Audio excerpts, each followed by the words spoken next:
Do Americans have 高考? How do Americans apply to college? And do Americans really follow 开心教育? I recently saw the new QS rankings for this year, and I know a lot of students in China are doing 高考 and getting ready to transition into college. So today I wanted to talk about the college application process in America and what my experience has been like. America has two types of 高考, the SAT and the ACT. And we can take these as many times as we want, as long as you're willing to pay the fee over and over again. There are a lot of extra books and extra classes to take in order to prepare for these tests, and most people will start taking it around their junior year of high school and then take it a few more times until they graduate.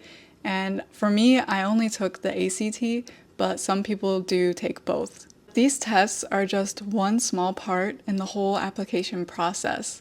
So some schools will be a little bit different in regards to what materials they require you to send in, but most schools require the test scores, an application essay, recommendation letters, high school transcripts, and also an application fee for each school you apply to.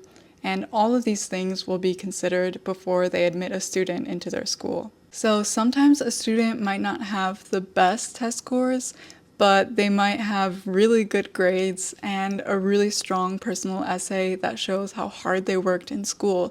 So they still have a chance in getting into a really nice school. Colleges will also consider a student's extracurricular activities, whether that be sports, music, artistic abilities, community service, or anything else, because these are the things that make students stand out and it shows their passion for a certain subject. So there's a lot of things we have to prepare for the application process, and we can apply to as many schools as we want, but then we have to pay the application fee over and over again, which is about $50 per school. And we also have to write a completely new essay that's more suitable for whatever school or program we're applying to. So that can be a lot of extra work. And when we apply, most schools will ask you to declare a major or at least a specific department that you're interested in to see if you would be a good fit at that school. But some schools also allow you to apply for an open major, which is basically being admitted into their College of Liberal Arts and Sciences without a specific major. This is what I did. I was an open major for my first year in college, and from my experience, I think it was a really good idea because it allowed me to explore all of the things that I was interested in. And I took a really wide variety of courses, and I joined some clubs, and I just think it helped me make a more informed decision on what I really wanted to focus on. I think a lot of people think that America strictly follows this 开心教育 idea, but that's not really the case. America is also really competitive, and it's competitive in multiple ways. So you could have perfect SAT scores, perfect grades, and awards from all of your extracurricular activities, and you still might not get into the top schools because everyone else applying has all the same achievements as you. So what makes you special? Besides being good academically, you also have to show passion and personality through your essay or through other unique skills that you have.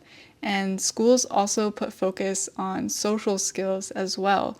So some colleges require an interview before they accept you, and you have to really show your best in these interviews, otherwise you might not get in. While there are high schools in America with really high ratings, super busy schedules, and really advanced classes, there are also high schools here that don't really push students towards success. And at these schools, you can get by with just doing the bare minimum.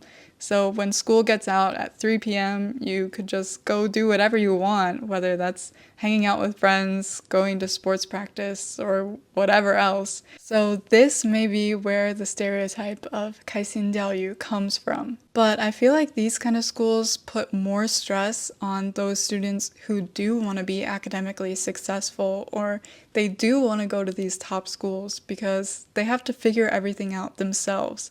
And as a high school student, you can't really choose which school you go to.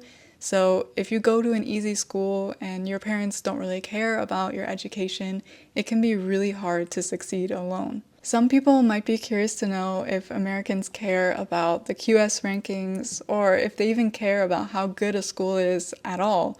And there are students here who really care about this and they want to go to good schools like MIT and Stanford just for the prestige and educational resources. But there are also a lot of students here who care more about how they fit into a school rather than the school's overall ranking. So they'll consider things like location, the campus, what kind of departments and majors are offered, and what the professors are like, and what the class sizes are like, because some people prefer to stay in classes of 20 people rather than hundreds of people. They also care about cost, what kind of scholarships they can get, or what kind of unique clubs and social life there is at the school. So, at least from my personal experience, the average college student here doesn't care too much about the ranking, and they care more about if they can see themselves thriving at the school or not. Anyway, that's basically what it's like to apply for colleges in America, and I know it might be a little bit different from other countries, but I hope this video was helpful for understanding America's education system a little bit more. And let me know in the comments if you guys have any questions about American schools or anything else, and I'll see you guys next time. Bye bye.